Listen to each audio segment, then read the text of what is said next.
အဲ့ရကရင်မမပလက်ကလေးဘာလို့နေတော့လွမ်းနေပါလေ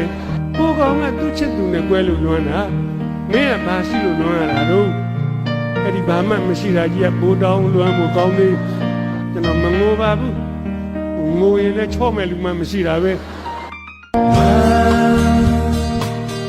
ရင်နဲ့လိုက်လို့တေကိုလွမ်း